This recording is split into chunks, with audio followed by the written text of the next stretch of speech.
that side. So we're not actually just seeing a chemical reaction go from two reactants to two products or more products. We're seeing reactants and energy go to products, or reactants go to products with energy. So we do have energy in chemical reactions, and that's kind of what we're going to get into today.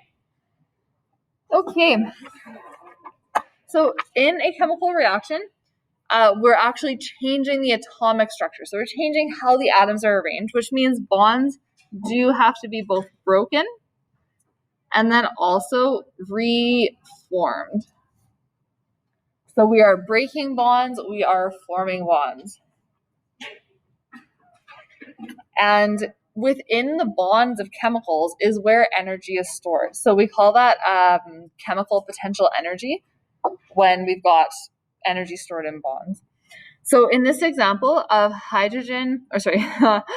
water, two waters going to hydrogen gas and oxygen gas, you can see that the bond is going to break between this oxygen and hydrogen, and then bonds are going to form between our two hydrogens and our oxygens. So we're having breaking of bonds and forming of bonds on this side. In order to break a bond, we need to add energy.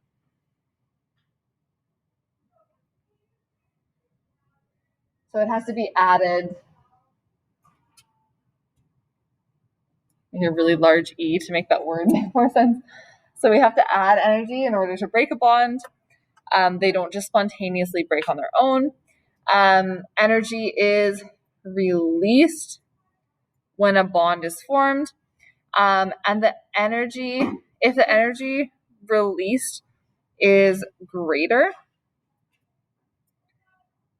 than the energy required, so overall, there is a net release.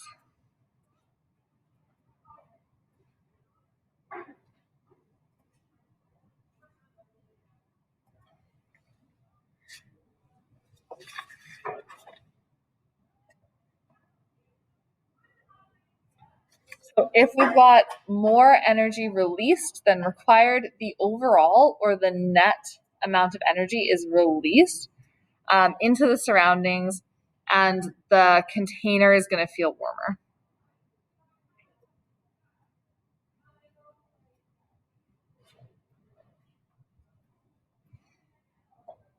So that is our first thing, our exothermic reaction.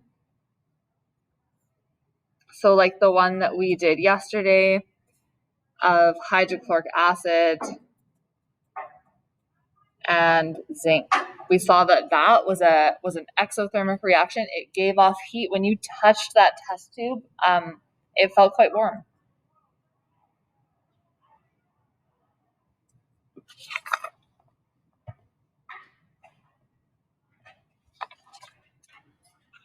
Okay, so we do actually make diagrams of these things. So this graph, on the x-axis, we have time. And on the y-axis, we have energy. Now in chemical diagrams, sometimes you're going to see numbers for energy on the y-axis.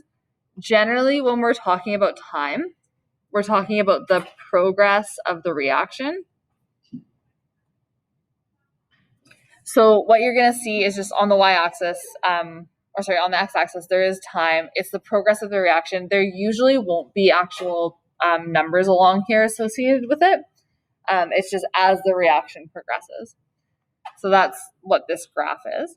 And the reactants are going to have a certain amount of energy. So there's some amount of energy here in the reactants. And then our bonds break. So let's say in our example of water going to hydrogen and oxygen, our bonds break and our net energy actually increases quite a bit. Up here, we've got hydrogen and we've got oxygen just floating around all the time, floating around all over the place. It takes a lot of energy for those guys to all just be free on their own. They want to be like bonded together. So this is a really high energy state. And you do need energy in order to get there. And then they're all going to reform, bond together, and our product, so in the case of our example up there, hydrogen and oxygen gas, they have got a lot lower of an energy than our reactants did. So overall energy goes from high to low. When you see this gap, and there's a large difference here where the products are lower energy than the reactants, energy has been released during the reaction. So that means that the reaction is exothermic. Energy was released into the surroundings. We did need some energy to start the reaction, not very much, but the overall net energy change is that energy was released. So that's exothermic. Okay, here's an example of another exothermic reaction. What type of reaction is this when we've got a hydrogen, carbon, and we're combining it with oxygen? Yeah. Oh, yeah, exactly. Combustion. Awesome. So, yeah, this is a hydrocarbon combustion. Great. So, energy is a product in exothermic reactions.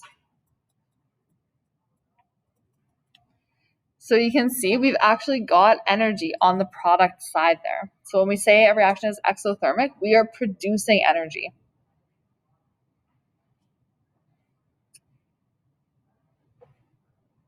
So since exothermic reactions release energy into their surroundings, the surrounding area is going to feel warmer. And in combustion reactions, that is like fire, light, heat. In our hydrochloric acid and zinc, it's just heat. This energy, just to be clear, it's not just spontaneously being produced. Conservation of energy, you cannot create or destroy energy. It is coming from potential energy, potential chemical energy stored in those bonds. So we're just releasing it. We're just changing the form of it into thermal energy. Okay. If the energy released, so this is the opposite now. If it is less than the required energy, there's going to be a net consumption.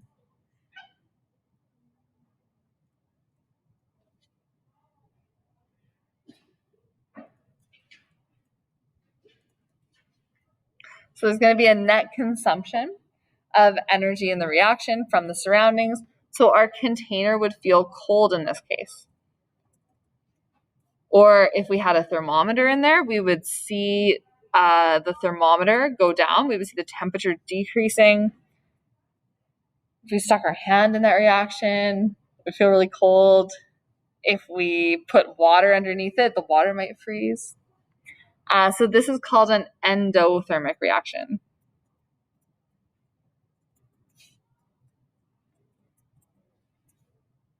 And then an example of that we saw was the NH3Cl and barium hydroxide. Frozen board. So that was the video that we watched. Is that right? NH3 and Cl? I'm pretty sure it is NH3Cl. Yes. Good. Okay. So in this case, same style of diagram. We've got energy on our y-axis and we've got time on our x-axis, or progressive reactions.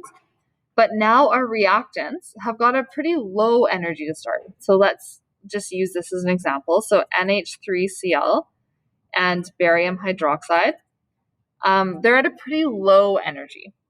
And then you have to put in a lot of energy. So this energy is all being taken in from the surroundings. You do reach a peak where our molecules are all broken up.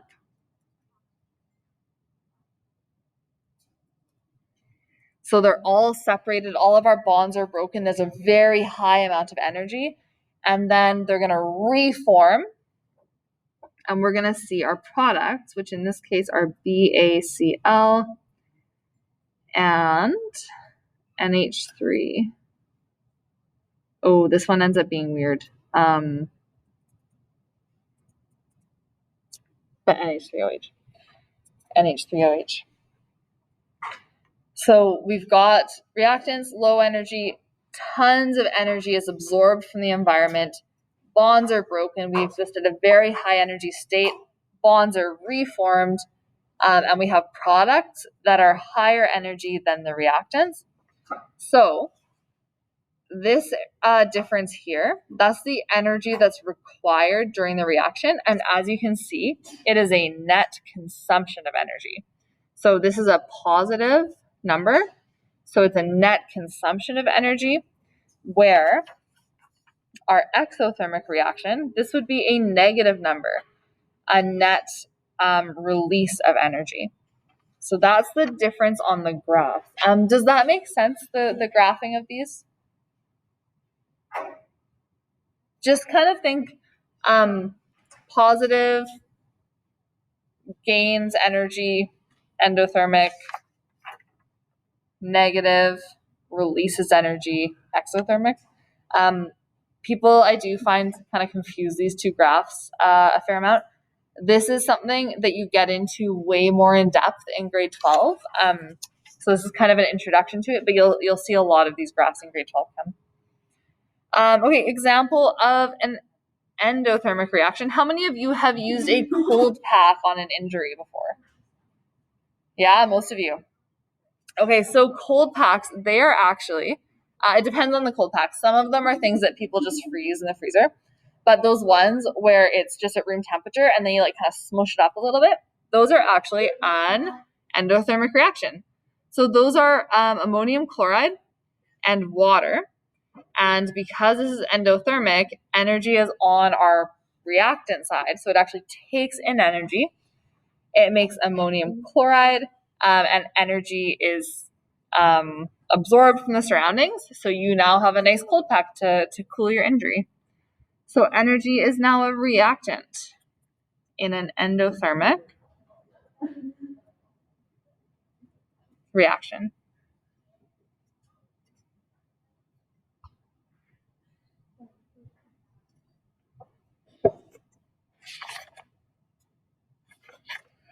So because because endothermic reactions absorb energy, I almost said release energy.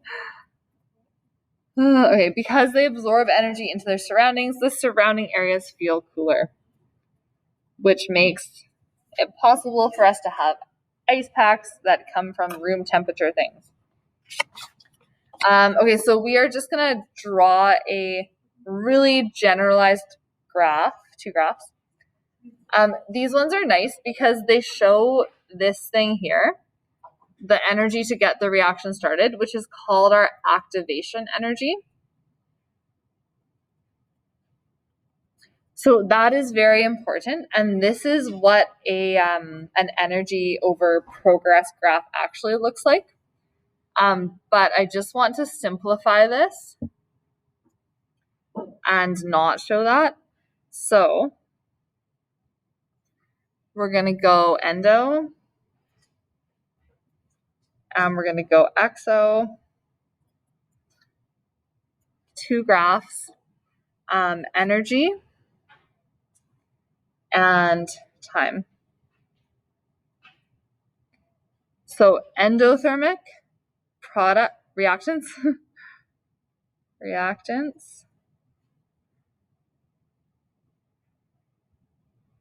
products have more energy. So there's more stored energy in those chemical bonds in the products than there were in the reactants. Exothermic reactants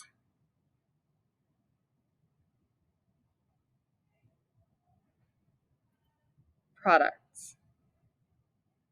There is less stored potential energy in those chemical bonds of the products than the reactants. Do you guys know what I mean when I say there's more energy stored, like that this is a higher energy thing than this? I'm just gonna maybe give a little example. I'll let you finish drawing this, and then I'm just gonna on a separate piece of paper.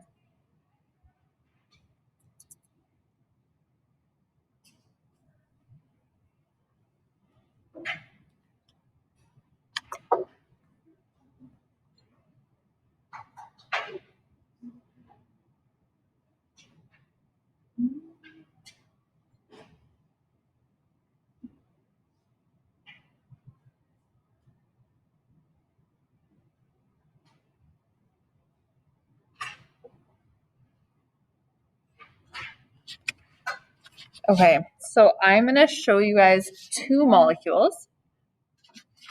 I'm gonna draw them, I guess.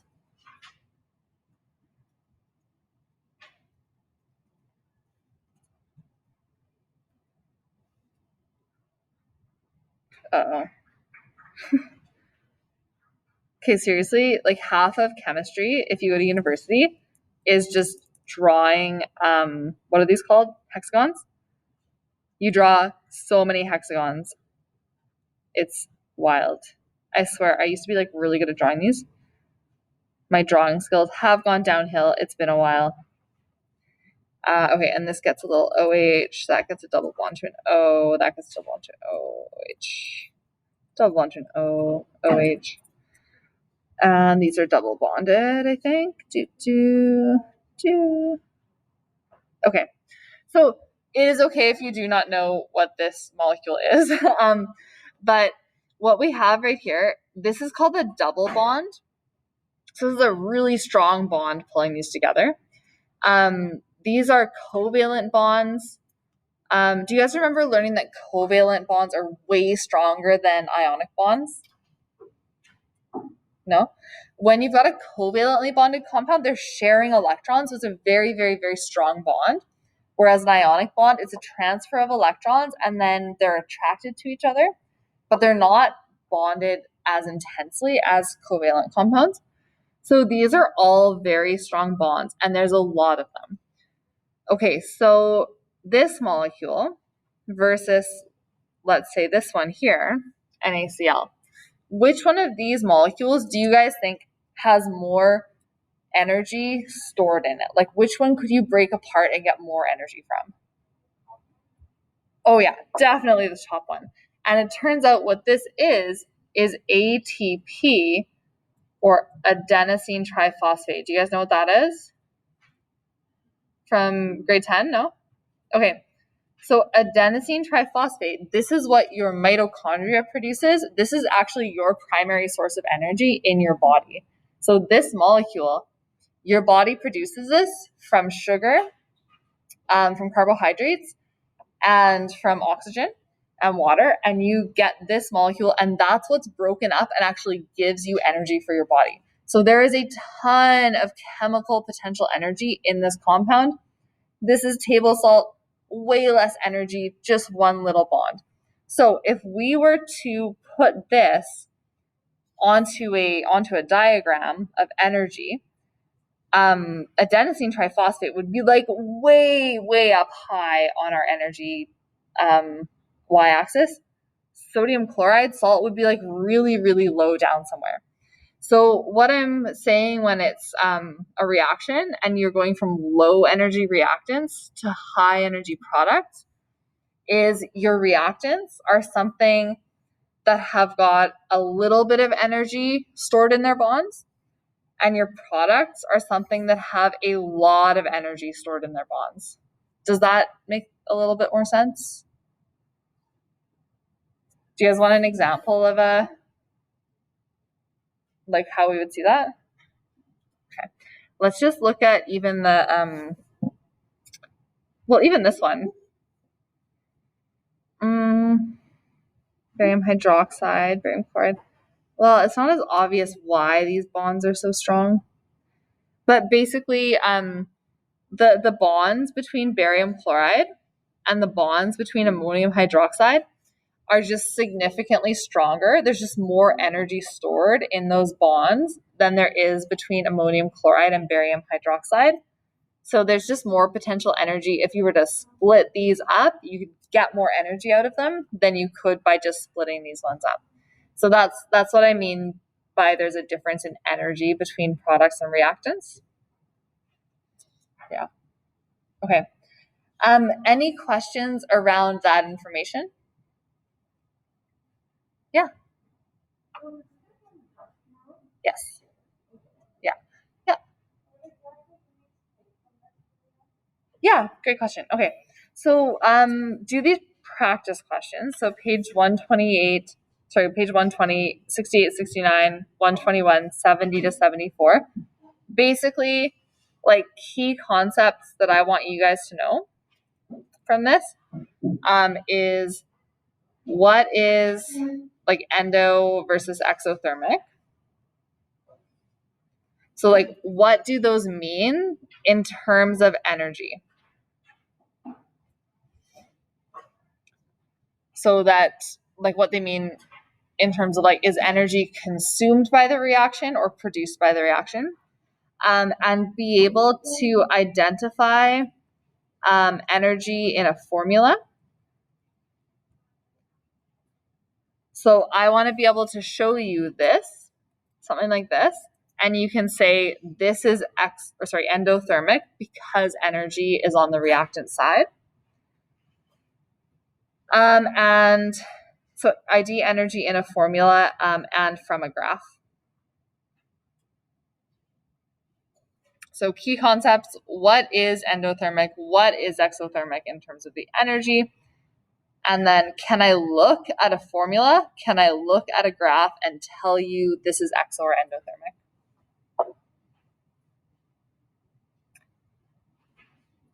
endothermic? Any questions around those concepts, the whole thing? This entire thing was like a total side tangent. I just kind of wanted to make sure that we had a bit more information around like what this energy diagram is. Okay. You guys feeling all right? Okay, so I'm going to give you some time to work on these. And if you have any questions on these pages, maybe just star them, make note of them, and we can go over them together. And we will also have some time to do review later this